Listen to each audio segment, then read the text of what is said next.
Have you seen that foreclosures are on the rise? Is the housing market doomed? Let's uncover the facts. You may have started to see more and more headlines such as this one that states U.S. foreclosure activity continues to climb in Q1 of 2023. Here are 4 more headlines that we saw in April. So from Bloomberg, it says more Americans are losing their homes as foreclosures on U.S. properties rise. CBS News states foreclosures are on the rise, particularly in Illinois, Delaware, and New Jersey. MSN states U.S. foreclosure filings jump 22% and repossessions hit the highest level in 3 years. And Realtor.com stating foreclosures jump is another wave about to flood the housing market. So I see these headlines that, they're starting to get out there to get clickbait. They want you to click in and read the article. But most people don't do that. They just see the headline and make an impression in their head about what's going on. But let's get into the true facts of the number of foreclosures hitting the market today.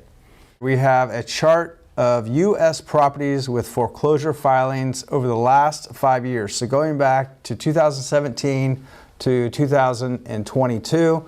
And the average over all those years was nearly 600,000 foreclosures in any given year. In 2017, it was 676,000 foreclosures, dropped a little in 2018 at 624.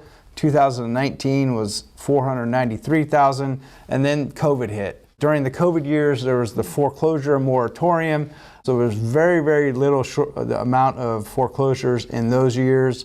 As you can see in 2022, yes, foreclosures have rebounded, but each and every year, COVID or not, foreclosures happen every year. What are some reasons foreclosures take place?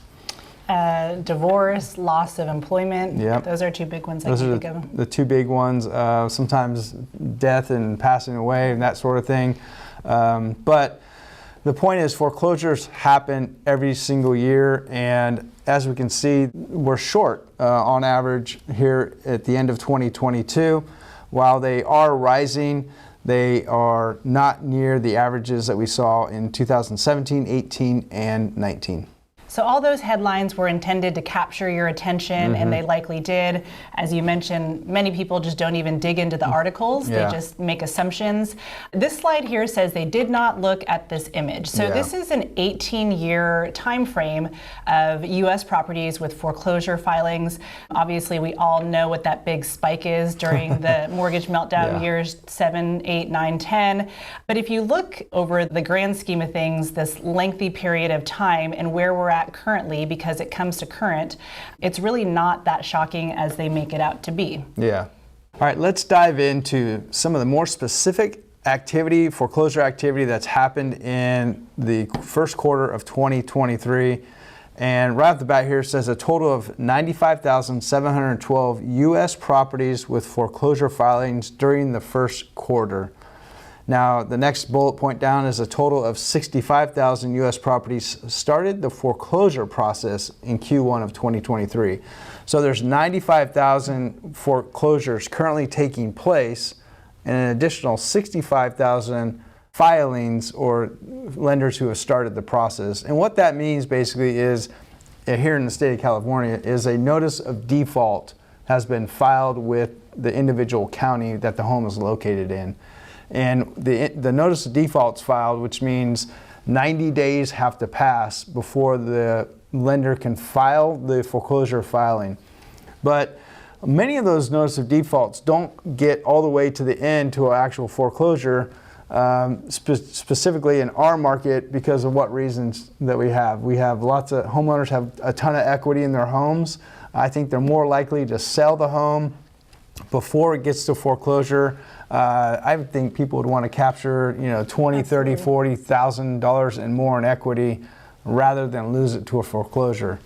So it continues to say here, nationwide, 1 in every nearly 1,500 home units had a foreclosure filing in the first quarter of 2023, and lenders repossessed only 12,000 homes in the first quarter of 2023. So 95,000 properties had foreclosure filings, but only 12,000 of those were repossessed. And I think that's because they're being sold on the regular market.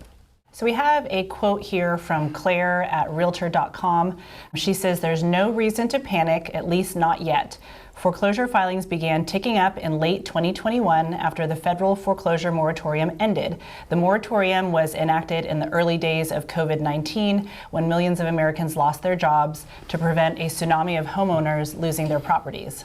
Yeah, I think she's right. You know, we've seen foreclosures obviously increase, but they're still not at their normal levels. So as they do increase, the headlines are going to throw out their percentages. You know, foreclosures up 22%, 50%, 80%, whatever it may be. Those headlines are used to scare us once again. But in reality, our inventory is so incredibly low. Even if there are more, or not if, even when the more foreclosures come, because they're going to come, I think there's enough buyer demand that they're going to be bought and sold, or they're going to be bought by home buyers. So the amount of inventory is not going to increase like we saw on the chart back in 2007, 8, 9, 10, because they're going to be sold. There were so many foreclosures back then that the inventory grew and grew and grew every single month. So I just don't think we're going to see those mass numbers, and therefore I think home prices will remain stable moving forward. So what do you guys think? Do you think the housing market is going to crash and we're going to experience another repeat of those dreaded years between 2007 and 2010? We'd love to hear from you, hear your thoughts. Maybe you found this helpful and now look at it with a different set of eyes. Either way, please drop a comment below. We'd love to hear from you. And thank you for tuning in. We will be back next Tuesday. Be sure to like and subscribe, and we'll see you soon.